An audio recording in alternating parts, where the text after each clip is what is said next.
उत्तर प्रदेश के चुनाव को दृष्टिगत देखते हुए सभी पार्टियां अपना जनसंपर्क जोर किए हुए हैं। आगामी 27 फरवरी को जनपद बाराबंकी में भी मतदान होने हैं। इसी क्रम में कांग्रेस पार्टी की प्रत्याशी सदर सीट से रूही अरशद ने भी अपना जनसंपर्क जोर कर दिया है। बताते चलें, कल पीर बटावन भितरी के एक मोहल्ले में रूही अरशद ने अपने कांग्रेस पार्टी के उपलब्धियों को बताते हुए कहा कि हमारी पार्टी जुमलेबाज पार्टी नहीं है, जो कहती है वो कर दिखाती है। पार्टी ने छत्तीसगढ़ के चुनाव जीतने के बाद सरकार बनते ही तीसरे दिन के अंदर किसानों का कर्ज माफ़ कर दिया। सभी जग जाहिर है कि किसी प्रकार से कोई भी तरीके की तुष्टीकरण नहीं किया जाता है। वहीं उनके पति अरशद इकबाल भी मौजूद रहे, जिन्होंने एकता और भाईचारे पर एक रामायण की चौपाई पढ़कर तथा कुरान की एक आयत पढ़कर लोगों के बीच में एकता और भाईचारे की बात की। आइए दिखाते हैं आपको किस तरह से अरशद इकबाल व उनकी पत्नी रूही अरशद ने लोगों में अपनी बात रखी। लोग यहाँ बैठे हैं, सबका बहुत बहुत खैर मकदम। कांग्रेस एक ऐसी सरकार है जिसने सिर्फ और सिर्फ विकास की बात की है, ना कभी जात पात ना भेदभाव किसी चीज़ में नहीं पड़ी है। आज भी जो प्रतिज्ञा पत्र हमारी माननीय प्रियंका गांधी जी ने बनाया था, वो पूरा उस पर खरा उतरेगा इंशाअल्लाह, अगर हमारी सरकार आती है तो। पहली चीज़ उन्होंने कही थी कि 40% महिलाओं को वो टिकट देंगी, उससे ज़्यादा उन्होंने 50% दे के ये सिद्ध किया है कि कांग्रेस एक झूठी सरकार नहीं है, न जुमलेबाज सरकार है। जो वो कहती है वो करती है। छत्तीसगढ़ में अभी कांग्रेस की सरकार आई है और वहाँ आते ही उन्होंने किसानों का कर्जा पूरा 3 दिन के अंदर माफ़ किया है, जो कि उन्होंने अपने प्रतिज्ञा पत्र में लिखा था। और आगे भी यूपी के लिए जो प्रतिज्ञा पत्र बना है, अगर सरकार आती है इंशाल्लाह, तो उसमें सिर्फ हर वर्ग का विकास है, जिसमें किसानों का कर्जा माफ करने से लेकर 2500 गेहूं और धान का दाम देना है, 10,000 तक का मानदेय आशा बहुओं और आंगनवाड़ी की महिलाओं को देना है। कोई अगर गंभीर बीमारी से जूझ रहा है परिवार, तो उसकी 10 लाख तक के सरकारी इलाज की व्यवस्था की जाएगी। 20 लाख रोजगार दिए जाएंगे नौजवानों को जो ऐसे ही घूम रहे हैं। लड़कियों को जो इंटर पास और बीए पास हैं, उनके लिए स्कूटी और मोबाइल फोन की व्यवस्था कराई जाएगी।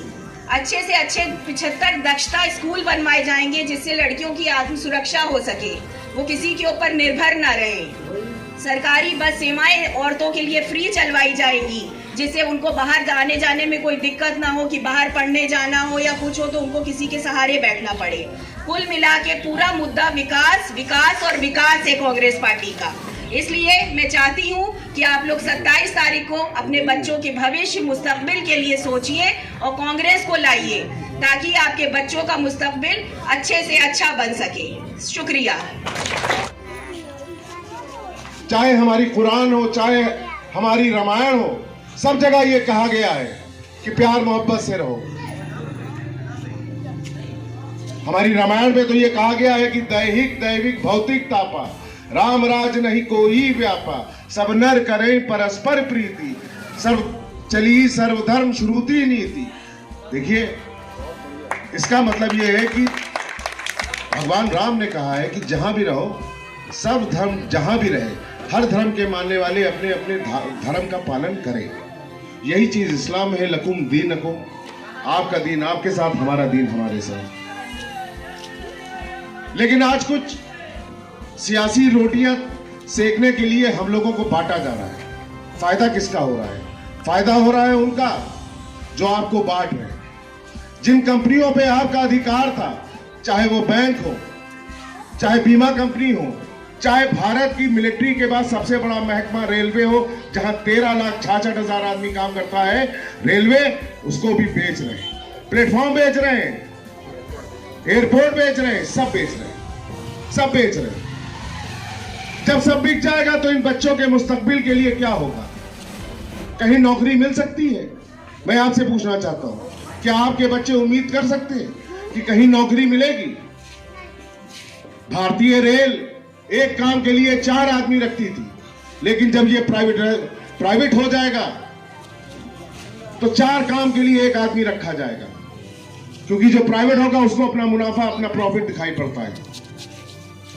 लेकिन ये वक्त है कि आप सब खड़े हो एक साथ और इस बंदरबाट को रोकने का काम करें।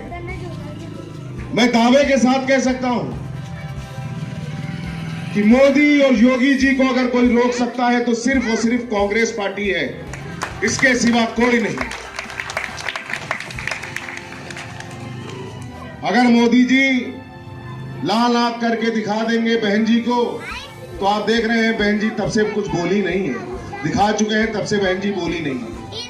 और यही लाल आंख करके अगर उन्होंने एक बार दिखाई थी मुलायम सिंह जी को, तो जिस दिन योगी जी अपनी शपथ ले रहे थे, दोनों मुलायम सिंह जी और अखिलेश जी दोनों उनके मंच पर चढ़ गए थे कि 5 साल आपको रहना है, मेरे बेटे का ख्याल रखना, जेल ना भेज देना।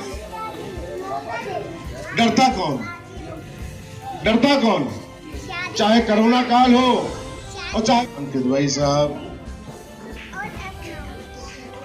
टंडन जी, अजय जी और यहाँ मौजूद पीर बटावन भीतरी के हमारे सभी सम्मानित नागरिक, हमारे प्रेस के साथी, इस चुनावी जनसभा का सफल संचालन कर रहे मेरे साथी जिया साहब, डायस पे मौजूद कांग्रेस के एक मजबूत स्तंभ शिबू भाई, मेरे इधर बैठे हुए मेरे हमनाम अरशद साहब, फरहान साहब और कांग्रेस पार्टी की 268 सदर विधानसभा से प्रत्याशी रूही अरशद जी, मैं आप सबका खैर मकदम और आप सबका शुक्रिया अदा करता हूं कि आप लोगों ने अपने बीच आने का मौका दिया।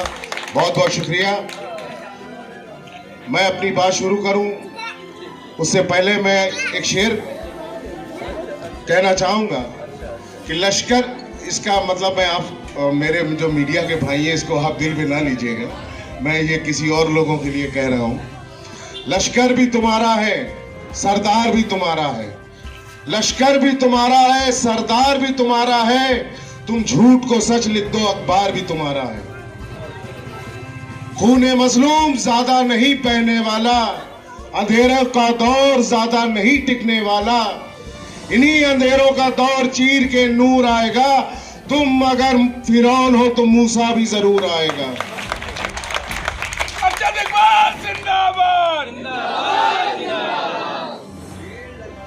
देखिए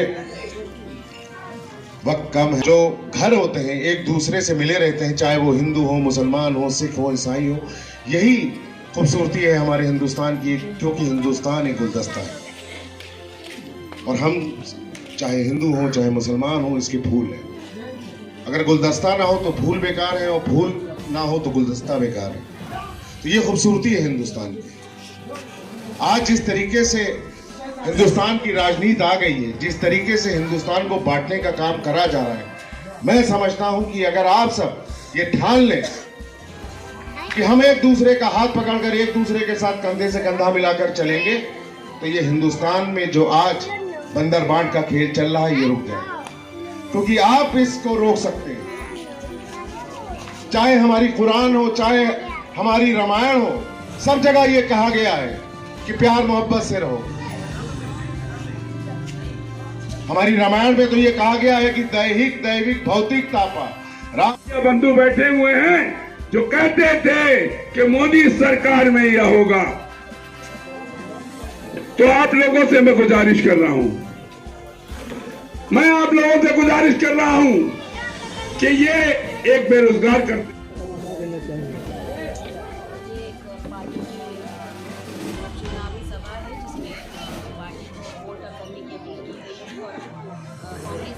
बताने और समझाने के लिए। कैसा जन समर्थन मिल पा रहा है आपको क्षेत्र से? बहुत ही अच्छा, खास करके महिलाएं, लड़कियां और नौजवान हम लोग के साथ बहुत अच्छी तादाद में जुड़ रहे हैं और बहुत सक्रिय तरीके से हम लोग के साथ जुड़ के काम कर रहे हैं। जैसा कि अभी आपने बहुत सारी योजनाओं का बखान किया है, क्या आपको लगता है कि कांग्रेस की सरकार बनती है तो ये धरातल पे भी योजनाएं उतरेंगी? बिल्कुल उतरेगी। जब 2008 में देखिए कांग्रेस की सरकार 2009 में आई थी, उससे पहले ही 2008 में उन्होंने 72,000 करोड़ का कर्जा माफ किया था किसानों का। जो कहा था वो करके दिखाया। छत्तीसगढ़ में उनकी सरकार आई है, जो भी मैनिफेस्टो में लिखा था वो उन्होंने 3 दिन के अंदर करके दिखाया।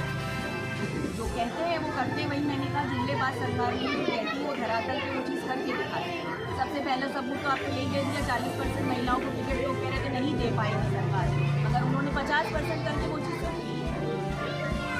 हमारी समाजवादी पार्टी पर इस समय पे कटाक्ष किया गया। पिछले विधानसभा में आपने समाजवादी का साथ लिया था, इसके बारे में आप क्या कहेंगे? क्या कारण रहा जो आपने समाजवादी में 2017 में उनके साथ गठबंधन किया और अब अलग अलग रहा? विचारधाराएँ नहीं मिल पाई, तो अपना अपना नजरिया है, नहीं हो पाया।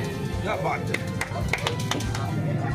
अभी आपने एक मीडिया को अंदर बैठ के दी और यहाँ प्रस्तावना कर रही है, तो इससे क्या आप मीडिया को भी जो है छोटा बड़ा सोचती है? ऐसा कुछ नहीं है। पता भी नहीं था कौन अंदर है कौन बाहर है, तो ऐसा कुछ नहीं है। बराबर इसमें कोई बड़ी और छोटी बात नहीं हो सकती। परिवार वाले भी बराबर क्षेत्र में जा रही है, किस तरीके से लोगों को क्या बहुत ही अच्छा सपोर्ट मिल रहा है। जैसे मैंने बताया, खास करके महिलाओं, लड़कियां और नौजवान हम लोगों से बहुत तेज़ी से तादाद में जुड़ रहे हैं। जैसा कि पूर्व में प्रत्याशी का एक टिकट काट कर आपका टिकट दिया गया है, तो क्या पार्टी में कोई असंतोष जैसी बात होगी? नहीं, ऐसी कोई बात नहीं। पार्टी ने अपना दोबारा यहाँ पे वर्क कराया, उनको जो भी प्रत्याशी सही लगा उन्होंने उसको। क्या लग रहा है कि बाराबंकी की कई सीटों पे कांग्रेस जीत निकाल पाएगी? 6 की 6 सीटों पे हम लोग बहुत ही अच्छी टक्कर दे रहे हैं। विपक्षियों के समय पसीने छूटे हुए हैं। धन्यवाद।